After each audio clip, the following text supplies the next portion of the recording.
Bonjour et bienvenue dans la matinale.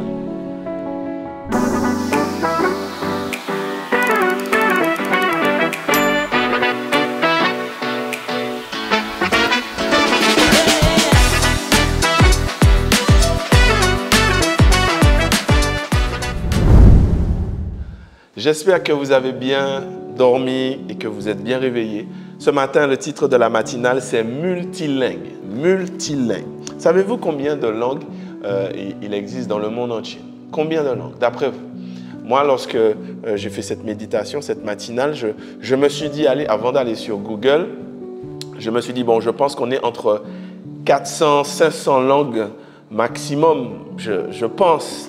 Et j'étais choqué de voir qu'il existe entre 6000 et 7000 langues dans le monde entier. 6000 et 7000 langues. Alors nous, les Antillais, les Martiniquais, normalement, tous les Martiniquais, nous sommes bilingues.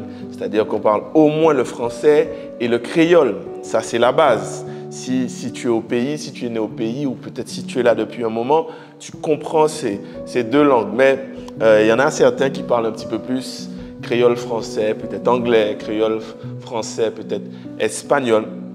Mais de manière générale, pas de manière générale, ceux qui parlent plusieurs langues, beaucoup de langues, on les appelle les hyperpolygotes. Les hyperpolygotes. Et le plus connu, je crois que c'est pas je crois, j'ai cherché, c'est John Bowing, un Anglais. Il semblerait qu'il parlerait plus de 100 langues. Plus de 100 langues. C'est quand même impressionnant. Je ne sais pas si c'est vrai, c'est Google qui dit ça. Et il y a aussi un autre, Giuseppe Gaspardo Mezzofanti. Ça, c'est un prêtre italien. Lui, il maîtrisait 60 langues. Je ne sais pas si c'est vrai, mais ça existe, des hyperpolygotes qui parlent et qui maîtrisent plusieurs langues. Parmi les connus, on peut citer Yul Brynner, peut-être les plus anciens connaissent Yul Brynner. Je sais qu'il a fait ce film connu, Les 10 Commandements.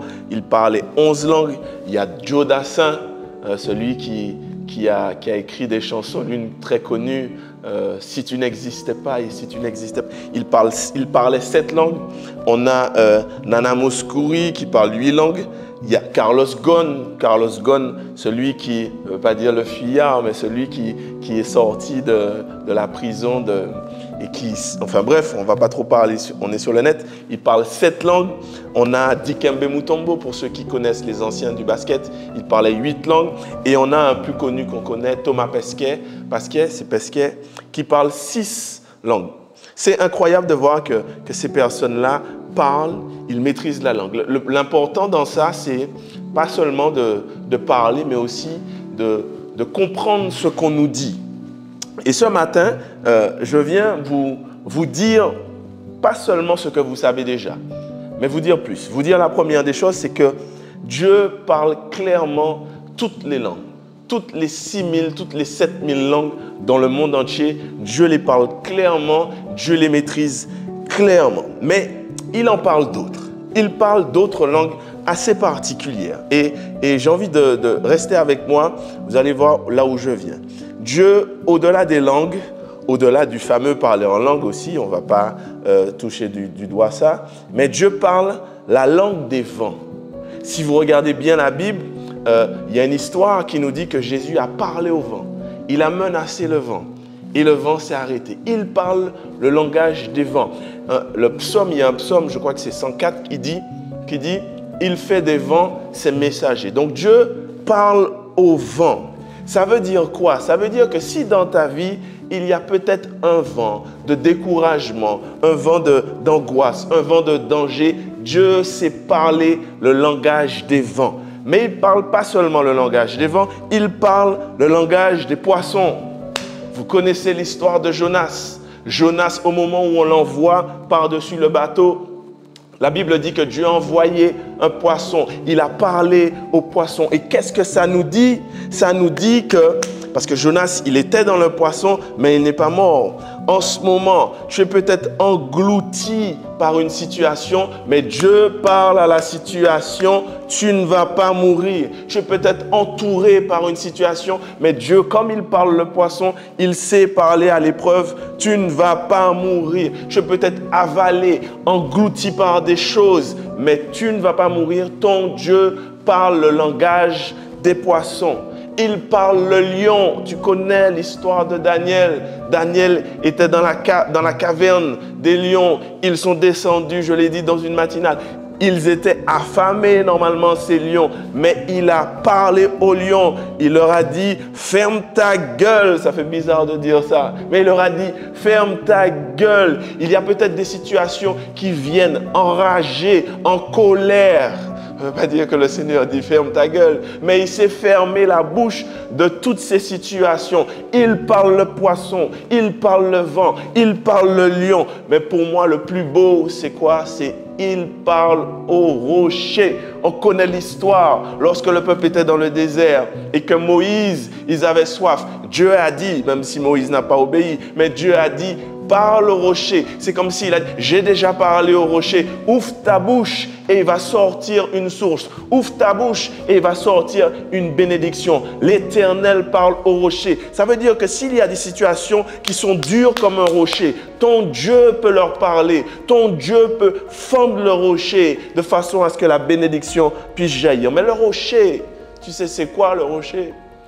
Le rocher, c'est ton cœur. Parce que des fois, notre cœur est dur, notre cœur est fermé. Et j'ai envie de te dire, Dieu parle à ton cœur aussi ce matin. Peut-être depuis des années, il parle à ton cœur. On a des cœurs durs, on est dur, qu'on nous a dit en créole, nous raides.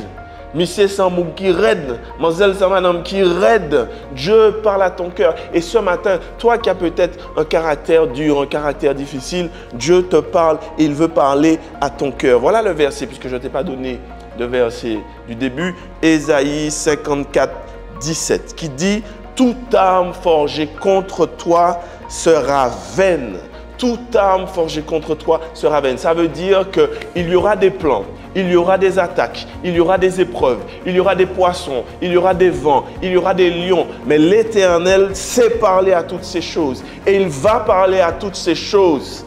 Mais le plus beau dans tout ça, c'est la suite du verset. La suite du verset, toute langue qui s'élèvera en justice contre toi, tu les condamneras. Tel est l'héritage des serviteurs de l'Éternel. Ça veut dire que Dieu sait parler, mais Dieu te donne l'autorité, à toi de parler. Parle au lion, parle au poisson, parle à l'épreuve, parle au feu, parle à toutes ces choses au nom de Jésus-Christ. Dieu te donne la victoire. Ce matin, garde ça en tête. Ton Dieu maîtrise les langues et il te demande de parler. Donc, parle à la situation, parle au problème, parle à la chose qui te donne du gaz, comme on dit, qui est bon fait, comme on dit en créole, puisqu'on parle de langue. Et l'Éternel saura te délivrer. C'est là le partage de ce matin. Je veux t'encourager avec une prière. Éternel Dieu, c'est toi qui es multilingue. C'est toi qui parles plus de 7000 langues. Mais tu sais parler aussi aux animaux. Tu sais parler au feu. Tu sais parler au vent. Tu sais parler à toutes choses. Tu sais parler aux épreuves. Ce matin, nous te demandons, Seigneur, non pas de parler, mais de nous donner l'autorité afin que nous puissions parler aussi. Si c'est un poisson, si c'est un vent, si c'est un lion, donne-nous l'autorité pour que nous puissions parler au nom de Jésus. Nous n'allons pas mourir. Au nom de Jésus, nous allons réussir. Au nom de Jésus, nous allons nous en sortir. Merci de nous donner le langage pour pouvoir résister, affronter, attaquer, gagner les épreuves. Sois béni pour le Dieu que tu es. Sois exalté. Dans le nom de Jésus-Christ. Amen. Ce matin, le Seigneur parle aussi à ton cœur. Est-ce que tu vas le laisser s'ouvrir? Est-ce que tu vas le laisser s'ouvrir pour qu'il puisse rentrer? Que le Seigneur te bénisse, que le Seigneur te fasse du bien. Passe une excellente journée et à la semaine prochaine. Ciao, bye. Si cette méditation t'a touché et que tu souhaites accepter Jésus-Christ comme ton sauveur, répète après moi cette prière. Dieu, je sais que je suis un pécheur et je te demande pardon. Normalement, la conséquence de mes péchés et de mes mauvaises décisions, c'est la mort. Mais je crois que Jésus-Christ a pris ma place sur la croix. Il est mort et ressuscité pour le pardon de tous mes péchés. Aujourd'hui, j'accepte Jésus comme le Sauveur et le Seigneur de ma vie. Merci Jésus de faire de moi un enfant de Dieu. Aujourd'hui, je m'engage à te suivre. Au nom de Jésus, Amen.